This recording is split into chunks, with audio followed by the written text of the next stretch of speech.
कि जो लोग डेलीगेशन में गए उनको आपने बोलने तक नहीं दिया संसद में। शशि थरूर नहीं बोले। शशि थरूर जी ने खुद ही बोलने से इनकार किया। संस्कृत में एक श्लोक है, मौनम स्वीकृति लक्षणम। अमेरिका का एक चिन्ह मैकडॉनल्ड्स हिंदुस्तान में है, उसको यहाँ से बाहर किया जाए। आपको लगता है इस तरीके का संदेश उचित रहेगा? वो किस भाषा में बोल रहे हैं? वो कह रहे इतना टैरिफ लगा देंगे, क्या अर्थ है उसका? फॉरेन डेलीगेशंस गए थे हमारी बात। ये तो फॉरेन डेलीगेशन इस सरकार के विदेश नीति की विफलता का सबसे बड़ा प्रतीक है। अमेरिकी देश के मुखिया अगर 30 बार एक बात कहेंगे जिससे भारत देश की साख पे विश्व समुदाय में ठेस पहुंच रही हो, तो किसका कर्तव्य है उसका जवाब दे।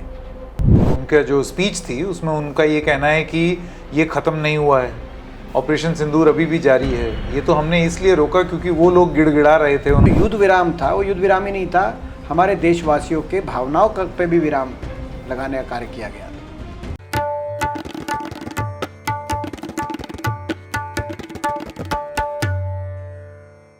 तो ऑपरेशन सिंदूर पर चर्चा संसद में आखिरकार हो ही गई। विशेष सत्र नहीं हुआ लेकिन चर्चा हुई, चलिए ये गनीमत है। लेकिन उस चर्चा से हासिल क्या हुआ ये जानना बहुत ज़रूरी है। अब संसद में तमाम सांसद बोले और उसमें कांग्रेस की तरफ से सांसद दीपेंद्र हुड्डा जी ने भी अपना वक्तव्य दिया। आप हमसे द रेड माइक से बात कर रहे हैं, आपका बहुत बहुत स्वागत दीपेंद्र जी। धन्यवाद। ऑपरेशन सिंदूर को लेकर के बहुत सारी जानकारियां पब्लिक में जब वो हुआ मई के महीने में, उसके बाद से ही थीं, और सरकार ने भी और आर्मी ने, सब लोगों ने प्रेस कॉन्फ्रेंसेस के माध्यम से हमें बताया। लेकिन उसके अलावा उसके अलहदा विपक्ष खास तौर से कुछ और चीज़ों पर स्पष्टीकरण संसद के अंदर चाहता था। अब संसद में बहस भी हो गई। मैं आपसे ये जानना चाहता हूं कि आपके सवालों के क्या जवाब आपको मिल गए? देखिए, बहुत से हमने प्रश्न उठाए, दुर्भाग्य से अधिकतर प्रश्नों के जवाब नहीं मिल पाए। जहाँ तक ऑपरेशन सिंदूर की बात है, देखिए हमारी देश की फौज के पराक्रम की जहाँ तक बात है कोई प्रश्न नहीं है, क्योंकि देश की फौज की पराक्रम दुनिया में अद्वितीय है। और जिस तरह की शानदार जीत ऑपरेशन सिंदूर के माध्यम से हमारे फोर्सेस ने हिंदुस्तान को दिलवाने का काम किया है, वो आने वाले समय में याद रखी जाएगी। ऐसी जीत हमें दिलवाने का कार्य किया है। और जो दुनिया मानती है, जिसको हम मानते हैं और जिसको संसद में भी कहा गया कि दुश्मन को घुटने पे लाने का काम हमारे देश की फ़ौज ने किया। 9 तारीख के बाद ऐसे हालात बन गए थे जो उनके एयरबेस उड़े कि दुश्मन घुटनों पे आ गया था। लेकिन उसके बाद सीज़ फायर आन फान में क्यों किया गया, ये देशवासियों को समझ में नहीं आ रहा। क्योंकि वो जो युद्ध विराम था वो युद्ध विराम ही नहीं था, हमारे देशवासियों के भावनाओं पे भी विराम लगाने का कार्य किया गया था। देशवासी चाहते थे कि अब एडवांटेजियस पोजीशन में हमारी फ़ौज है, तो इसका फ़ायदा उठाते हुए दुश्मन के गर्दन के नज़दीक हम पहुंच गए, तो आगे कदम बढ़ाए जाए। और अगर युद्ध विराम किया गया है तो किन शर्तों पे? जब दुश्मन घुटनों पे था, ये हम भी मानते हैं और ये सत्ता पक्ष भी मानती है, तो किन शर्तों पर युद्ध विराम? तो इसका तो प्रधानमंत्री ने वक्तव्य दिया। उनका जो स्पीच थी उसमें उनका ये कहना है कि ये ख़त्म नहीं हुआ है, ऑपरेशन सिंदूर अभी भी जारी है। ये तो हमने इसलिए रोका क्योंकि वो लोग गिड़गिड़ा रहे थे। उन्होंने बोला बस करो महाराज, बस करो, अब हम झेल नहीं पाएंगे। प्रधानमंत्री का स्टेटमेंट आपने सुना होगा संसद में। उसमें वो कह रहे हैं दोबारा अगर दुस्साहस होगा तो फिर मगर दुश्मन गिड़गिड़ा रहा था तो उनको किन शर्तों पे आपने बख्शा? प्रधानमंत्री जी की बात को मैं बढ़ाते हुए ये कह रहा हूँ, किन शर्तों पे बख्शा? अगर दुश्मन घुटनों पे था, गिड़गिड़ा रहा था, तो किन शर्तों पे सीज फायर किया गया? क्योंकि उसको सीज फायर को लेके कई ऐसी बातें आई कि जितनी बड़ी जीत युद्ध के मैदान में हुई, क्या उतनी बड़ी जीत विश्व पटल पे हमारी विदेश नीति और देश नीति के माध्यम से सरकार दिला पाई? क्योंकि सीज फायर से थोड़ी देर 10-15 मिनट पहले, जो हमने सीज फायर घोषित किया उससे 10-15 मिनट पहले अमेरिकी राष्ट्रपति का ट्वीट आ गया। आज तक तो ऐसा हुआ नहीं। और उसके बाद वो 29 बार अमेरिकी राष्ट्रपति इस बात को दोहरा चुके हैं कि उन्होंने सीज फायर कराया, और वो भी व्यापार की धौंस देकर। एक तरफ तो अमेरिकी राष्ट्रपति हिंदुस्तान और पाकिस्तान को एक बराबर तोल रहे हैं, जो बिल्कुल स्वीकार्य नियम है। भारतवर्ष दुनिया का महान देश है, पाकिस्तान से 11 गुना बड़ी अर्थव्यवस्था,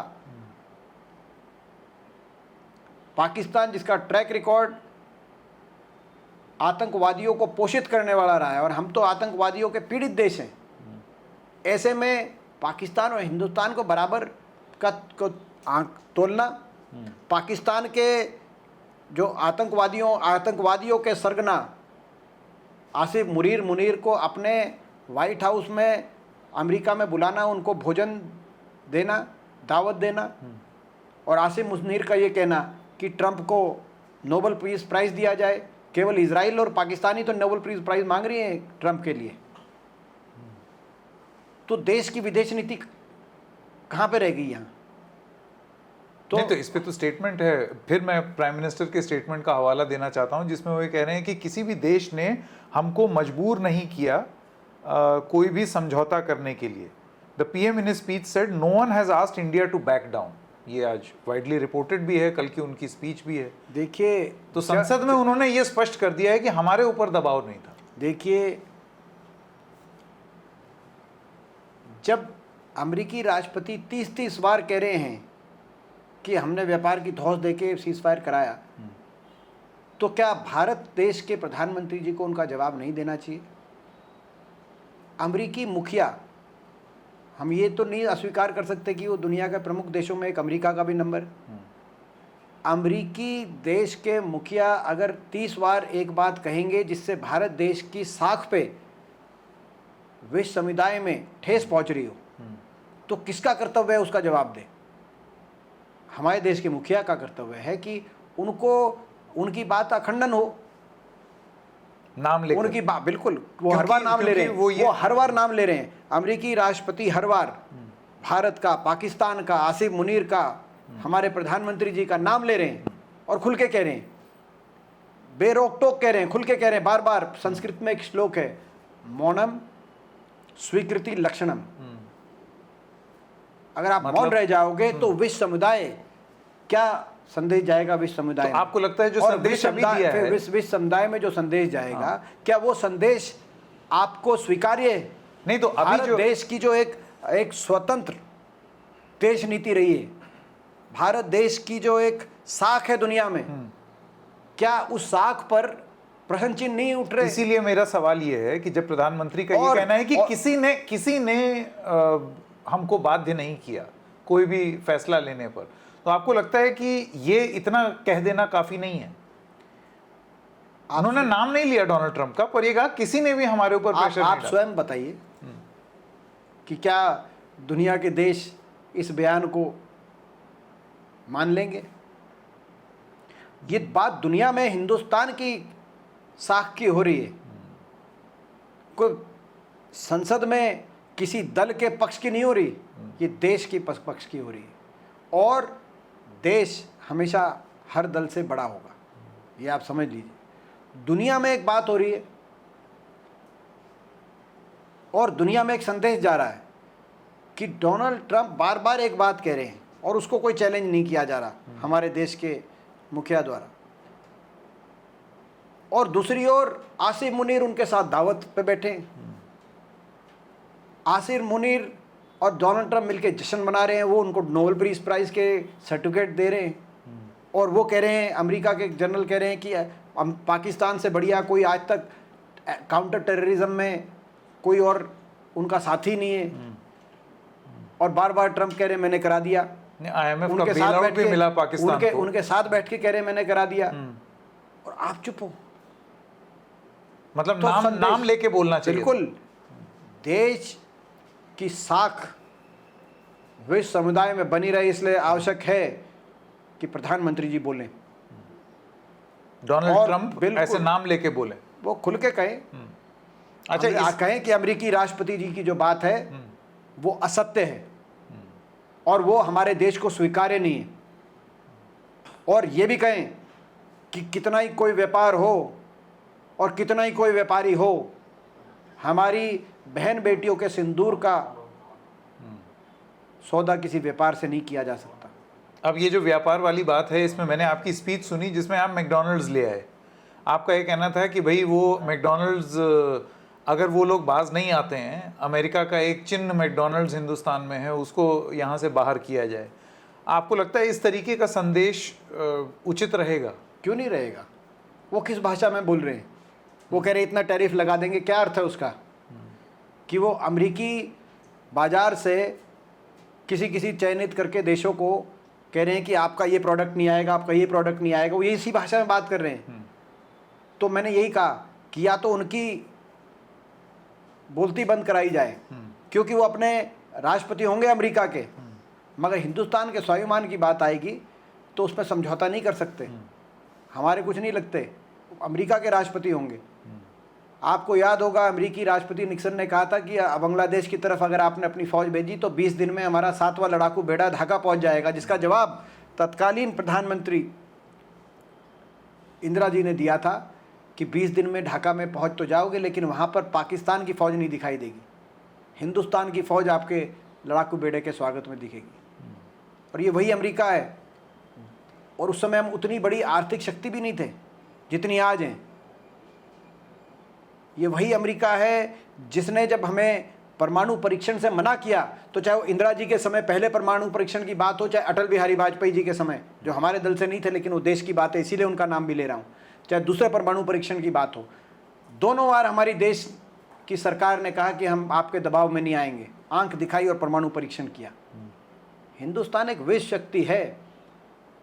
और जब हमारी और अमेरिका की आपस में संबंधों में सुधार हुआ पिछले 2 दशकों में, तो ऐसा समय भी आया कि 26/11 के बाद राष्ट्रपति ओबामा स्वयं दिल्ली आए और दिल्ली आकर जॉइंट सेशन ऑफ पार्लियामेंट में उन्होंने बयान दिया कि पाकिस्तान जो अपने घर में आतंकवादियों को पनाह दे रहा है, सेफ हेवन दे रहा है, ये बर्दाश्त नहीं किया जाएगा, पाकिस्तान के खिलाफ कार्रवाई करेंगे।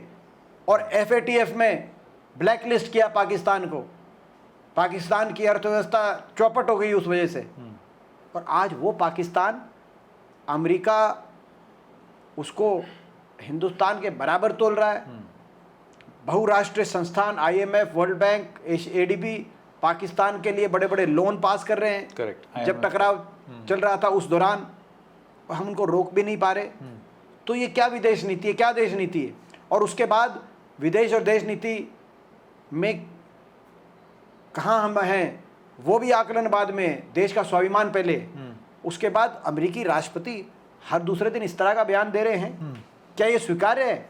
दीपेंद्र जी, मुझे ये बताइए कि हमने देखा कि विपक्ष की तरफ से आपने भी बोला और भी तमाम सांसद जो थे उन्होंने बोला, सत्ता पक्ष की तरफ से भी ऑपरेशन सिंदूर पर बोला गया, लेकिन इस बातचीत के बीच में जिन चीज़ों के जवाब चाहिए थे, आपको लगता है आज की डेट में हम बतौर देश, हमारे पास कुछ और जानकारी ऐसी है जो देश को मिलनी चाहिए थी? अब तो वो हॉट परसूट वाला ऑपरेशन नहीं हो रहा है। देखिए, जानकारी की से बड़ी बात यह है कि जो मैंने आपको कहा कि जितनी बड़ी जीत हमारी फौज ने दिलाई युद्ध के मैदान में, क्या देश नीति से, विदेश नीति से उतनी बड़ी जीत हमारी सरकार हमारे देश को दिला पाई? फॉरेन डेलीगेशंस गए थे हमारी बात। ये तो फॉरेन डेलीगेशन इस सरकार के विदेश नीति की विफलता का सबसे बड़ा प्रतीक है। कैसे? 11.5 साल तक प्रधानमंत्री जी, विदेश मंत्री जी, सारे सरकार के नुमाइंदे दुनिया के हर देश की हर राजधानी में चप्पे चप्पे में गए, लेकिन जब जरूरत आई तो दुनिया में किसी एक देश ने भी पाकिस्तान की निंदा नहीं की। एक देश ने भी। 193 संयुक्त राष्ट्र में 193 देशों की मेंबरशिप, एक ने भी पाकिस्तान की निंदा नहीं करी। पहली बार हुआ है, नहीं तो ऐसा कभी नहीं हुआ। हमारे साथ कोई ना कोई आके जरूर खड़ा हुआ है। 71 में भी जब युद्ध हुआ तब रूस ने कहा कि हम आने को तैयार है, अगर अमेरिका भेजेगा तो हम भी भेजेंगे। हम नॉन अलाइन मूवमेंट के अध्यक्षता के नेतृत्व हिंदुस्तान ने किया हमेशा। करेक्ट। तो ये तो पहली बार हुआ। और मैंने जैसे बताया 26/11 के बाद तो स्वयं अमेरिका हमारे साथ आके खड़ा हुआ। इस बार एक भी देश नहीं आके खड़ा हुआ। और उसके बाद आप जब गए किसी को लाइन अप नहीं कर पाए, को खड़ा नहीं हुआ, उसके बाद आपने सांसदों के प्रतिनिधिमंडल भेज दिए कि अब ताकि ये लगे संभाले। हाँ। लगे नहीं। फिर अगर दुनिया खड़ी हो जाती है हमारे साथ, कुछ देश खड़े हो जाते तो भेजने की आवश्यकता थी। आप तो बाद में आपने भेजा वो भेजना ही एक तरीके से सरकार ने स्वीकार किया कि कहीं ना कहीं उनकी पर दीपेंद्र जी नहीं भेजा होता तो ये होता कि देखिए सबको साथ में लेके नहीं चल रहे हैं, भेज दिया तो ये हुआ कि सबको साथ लेने की दृष्टि से नहीं भेजा था, वो आपको ही पता है। फिर आरोप आप पर भी है ये कि जो लोग डेलीगेशन में गए उनको आपने बोलने तक नहीं दिया संसद में। शशि थरूर नहीं बोले, शशि थरूर जी ने खुद ही बोलने से इनकार किया है, ये मेरी जानकारी। मतलब ये आपको जानकारी है दिया गया था हाँ। हमारे नेतृत्व द्वारा, लेकिन उन्होंने बोलने से परहेज किया। मनीष तिवारी ने नहीं बोला। वो सारे वक्ता हर बार बोलेंगे, जो वक्ता बोले हैं आपको उनमें कुछ कमी दिखाई दी? नहीं, बिल्कुल कोई कमी नहीं है। क्यों होगी आपको? मैं बोला तो आप ये क्यों बोल रहे हैं? उस समय तो उतना ही था। या तो गौरव बोलते, हम बोलते, प्रियंका जी बोलते, या हम ये लोग जो बोलते, तो आपको हमारे में कुछ दिखा, ऐसे कुछ हमने आपका बिगाड़ा है शायद। बिल्कुल नहीं। एक बार मैकडॉनल्ड्स वाली बात पे वापस जाते हैं। आपका 2012 का एक बयान है जो अब खासा वायरल हो रहा है।